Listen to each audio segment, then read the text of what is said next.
In the vast, arid stretches of the Australian outback, a sinister secret lurks, veiled under the oppressive sun. Imagine miles upon miles of untouched wilderness, the earth baked to a deep red, the sky a relentless expanse of blue. Here, the wind whispers across the sparse scrub and desolate plains, carrying with it stories that seem almost too dark to be true. This is a land where the horizon stretches endlessly, a place where one can feel simultaneously engulfed by vastness and stricken by isolation. It's the kind of eerie solitude that might be sought by those wishing to keep their deeds hidden from prying eyes. The outback, with its harsh, unyielding environment, forms the perfect backdrop for secrets to fester, untouched and undiscovered. Amidst this silent expanse, stories of the land are often overshadowed by its daunting presence. Yet it is precisely here in this quiet, formidable landscape that tales of human actions, twisted and chilling, are nestled. But beneath this silent expanse, a horrifying tale of murder and deceit was about to unfold. Meet John Bunting, the man behind the facade of charisma and community spirit. On the surface, John exuded a magnetic allure, often perceived by his peers as a jovial and engaging figure in the community. His early life, marked by an unremarkable upbringing in suburban Australia, gave little indication of the darkness that lurked within. As time passed, John's outward charm masked a growing, intense loathing for certain societal groups. He harbored a deep-seated hatred, particularly towards homosexuals and those he suspected of pedophilia. This animosity became the twisted foundation of his actions, driving him towards a path few could have anticipated. Enter Robert Wagner and Mark Hayden, individuals who not only shared John's disturbing views, but were pivotal in bringing his violent fantasies to life. Robert, with a history of troubled relationships and aggressive behavior, complemented John's manipulative nature. Mark, on the other hand, displayed signs of mental instability, making him an impressionable and dangerous accomplice. Together, this trio painted a veneer of normalcy to the outside world, while festering a sinister underbelly of hate and violence. Their interactions with the community were calculated, designed to conceal their true intentions. Behind closed doors, they plotted what would become one of the most horrifying chapters in Australian criminal history. Together, they formed a chilling alliance, driven by dark motives hidden behind ordinary faces. What followed was a macabre series of events that would shock the nation. As John Bunting, along with Robert Wagner and Mark Hayden, embarked on their chilling campaign, the tranquility of the Australian outback was shattered. The trio, driven by a twisted sense of justice, targeted individuals they deemed morally corrupt. This group included the vulnerable, the disabled, and those openly gay. Each victim was lured into a trap, a facade of friendship and safety, only to be met with unimaginable cruelty. The bodies, dismembered and stripped of dignity, were concealed in barrels filled with acid. This horrifying method of disposal was not just a means to hide their crimes, but a stark representation of the killer's utter disregard for human life. As the killing spree continued, the small town of Snowtown remained largely in the dark about the evil festering within. The community, known for its close-knit and trusting nature, could not fathom the depths of depravity of their fellow residents. The psychological impact on Snowtown was profound. The town was enveloped in a palpable sense of fear and betrayal. Neighbors began to look upon each other with suspicion and horror, questioning how such atrocities could have occurred in their midst. As the body count rose, the horrifying reality began to seep into the consciousness of Snowtown. The community, once vibrant and trusting, was now haunted by the shadows of those lost, and the chilling knowledge that such darkness had lurked in their own backyards. The gruesome discovery in a disused bank vault brought everything crashing down. Local police, following a trail of whispers and suspicions, had zeroed in on what seemed like an abandoned building in Snowtown.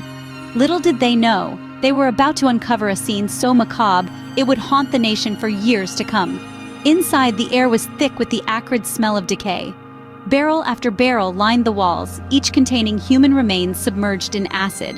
As investigators opened each container, the scale of the horror unfolded. Bodies, disfigured and decomposed, told silent tales of the terror they had endured. The revelation sent shockwaves through Snowtown and across Australia.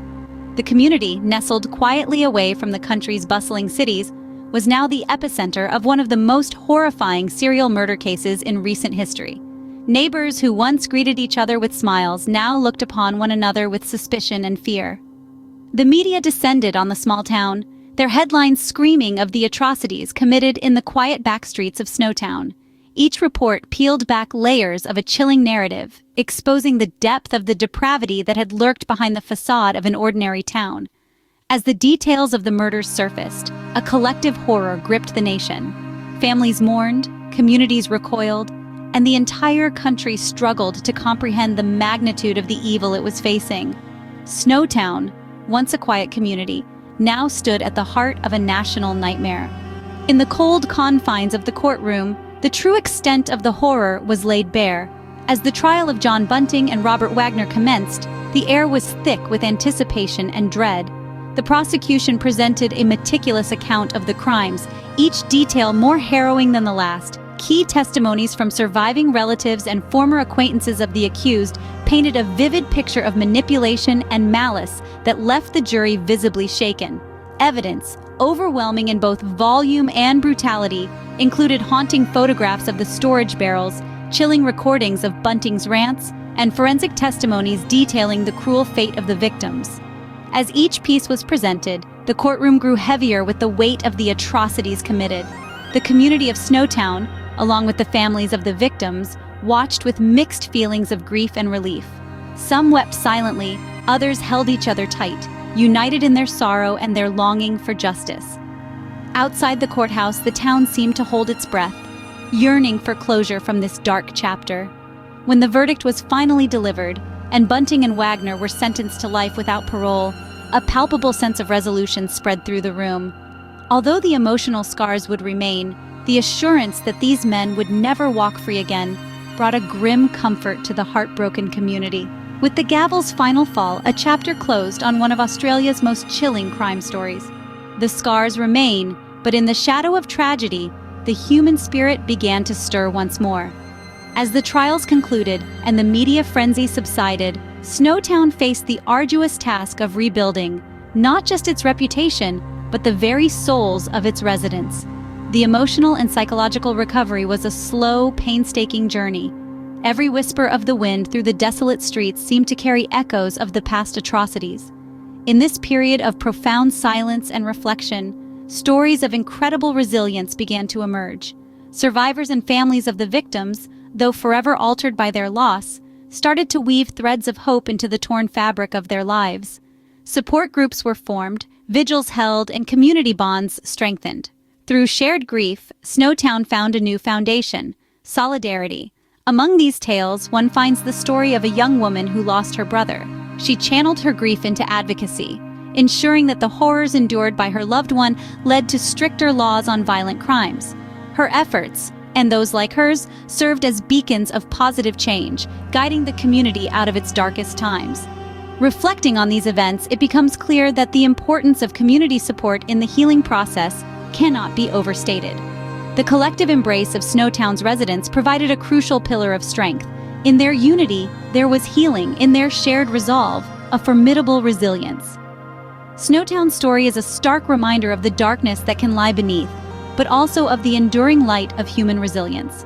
Today, we've journeyed through the shadows of Snowtown, confronting the depths of human evil and the heights of perseverance. As we reflect on the unsettling narrative of the Snowtown murders, we're reminded of the profound themes of justice, horror, and the indomitable spirit of resilience. In the face of harrowing brutality, the community's response highlighted a poignant truth. Within the heart of darkness, there lies the potential for profound strength and recovery. The stories of the victims and their families compel us to remember and honor their struggles, ensuring that their suffering was not in vain. Let us take from this chilling chapter of history lessons of vigilance and the importance of standing against evil. It is our collective memory and awareness that fortify the foundations of justice and prevent the recurrence of such atrocities. This is Crime Stories Now, keeping the memory alive, seeking justice, and reminding us of the battles fought in the silent shadows of our world.